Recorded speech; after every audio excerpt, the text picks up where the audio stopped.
All right, now that we've established our ambient background or space, we're going to move on to learning about the powerful selection options and get some more characters in here.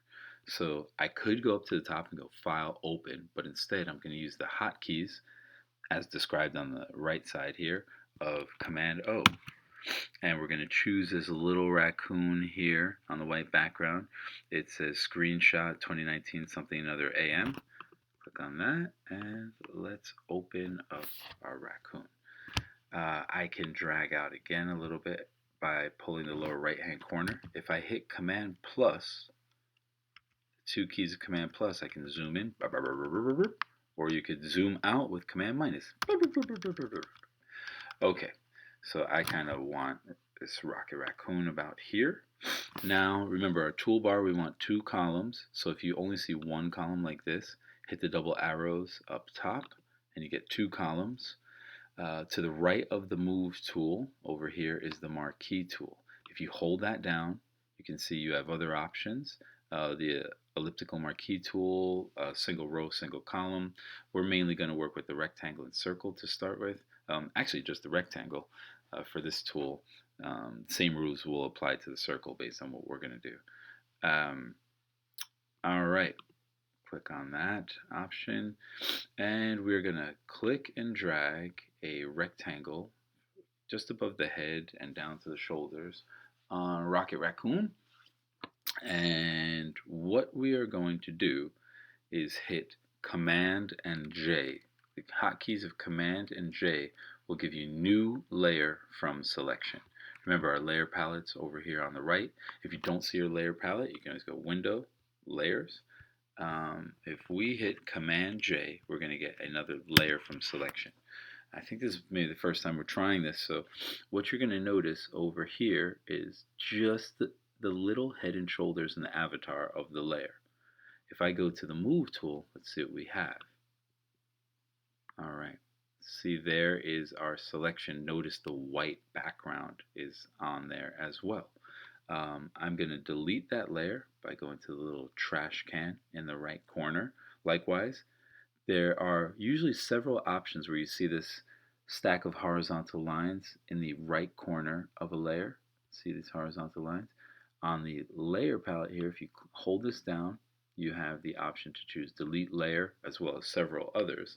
Or you can just hit the delete key on your keyboard. Got rid of that layer. Alright, let's go back. You notice we had a lot of white around Rocket's head. What you can do is click a rectangle, and let's say we wanted more of Rocket. So I can hold down the Shift key. Notice there's a little plus sign to the lower right of my selection option here. It's like waving, hey there, you're gonna make some great compositions.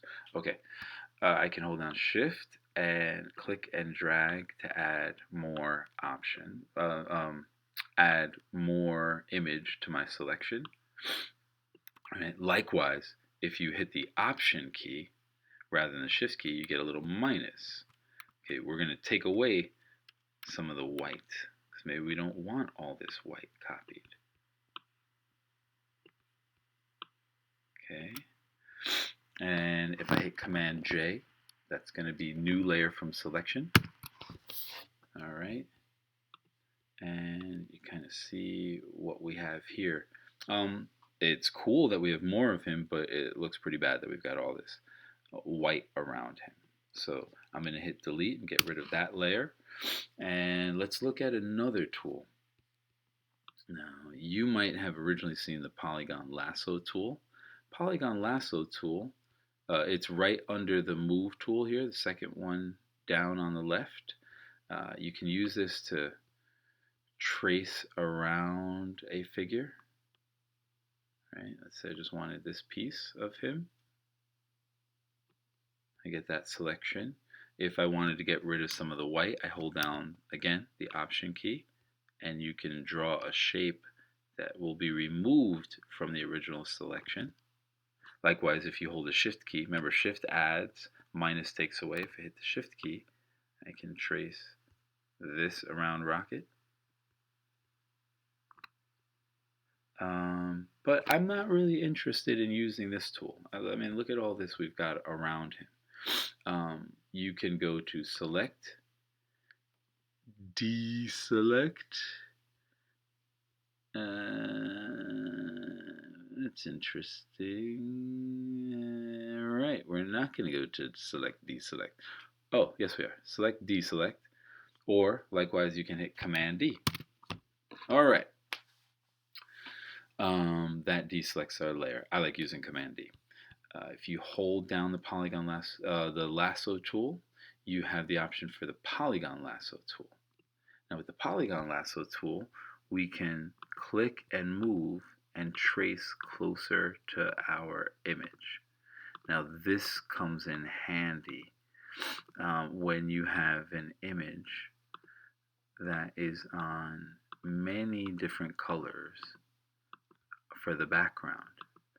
For this image, I did choose a simple background color. I'll show you why later. So I'm just tracing around my figure like a kid in kindergarten tracing, right? And to close this tool up, you have to go back to where you started. You'll see a little circle come to the right of your Polygon Lasso tool. So I click back there, and just like my other tools, if I hold down Shift, it adds. And I'm add a whole shape. If I hit the Alt or Option key, I can remove something. I want to get rid of some of this white here. All right. And you could do that to get your whole figure. If I hit Command J, we'll see that now the edge really doesn't have that much white. That's pretty cool, but it does look like it's cut out with some scissors here. So I'm going to hit Delete. Get rid of that layer and try another tool. Since we have a white background and a color figure, there's another tool that's like the lasso tool that recognizes and distinguishes the difference in color. It's the magnetic lasso tool. As powerful as this tool is, I actually don't use that much, but I'm going to show you how it works. If I click and drag around the figure, it's pretty good at interpreting what it is you want to trace. Notice it's locking to the edge of Rocket, but that's also because there's a big distinction between the color in him and the color in the background. All right, so at this point, I go back to the beginning. It does its best to follow me, and I have my selection. But for this case, I don't even want to use this tool. So I'm going to hit Command D. Often when comping images, I'll look for an image that has a very simple colored background that doesn't compete too much with the colors in the figure that you're trying to copy. And a powerful tool for that, I use the Magic Wand tool. Now you might see Quick Selection here to the right of the Lasso tool and underneath the Marquee tool. So it's the second tool down on the right. If you see Quick Selection, just hold it down to the Magic Wand tool. Tolerance is here in the at the top toolbar. Often on many of these tools, what you're going to find is when you click on them, you're going to get a bunch of options up here, right? Okay. So tolerance has to do with colors that you're selecting. The lower the tolerance number will give you less options of colors selected. Let me show you how this works. So I've got this set to 32. I'm going to click on the white back here, and if you notice, that gave me everything white around Rocket, and that's exactly why I chose this image. So I've now selected the outside of him. Again, I can hit Command D. If I'm just trying to get his mouth, there's 32 colors. If I hold down Shift, I can click and get more of the red. It's just selecting the red in his mouth because it selects based on similar colors. 32 similar colors of this, versions of this red in his mouth. I hit Command D. I want to cut him out, right? So I'm going to hit Command minus a few times so you can see all of Rocket here, or I could hit Command 0 to fill the screen. Go back to the Magic Wand tool. Tolerance is at 32. I click around him like this. Oh, And now under his feet, I want to get that as well. Click, click, click, click, click, click, click. Got a bit more. I'm not worried about getting it perfect. Just want to show you that adding shift allows me to add more to my selection. Now we have the outside of him selected. See, it looks like little ants marching around this image. So what we're going to do is select inverse or hit shift command and I. Again, from the top, that was select inverse or shift command and I. And it flips the selection. So you look for an image on a clean background, select it, and then select the inverse to get the figure rather than having to go into the figure and try to select all the colors. And I'm going to hit Command J, and you see I have two layers over here. I'm going to click on the words here, double clicking on them, and I have the option to change the name of this layer, and it is Rocket.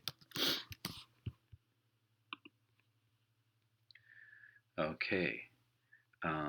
And next we're going to move on to adding more figures and modifying our selections. So let's get going.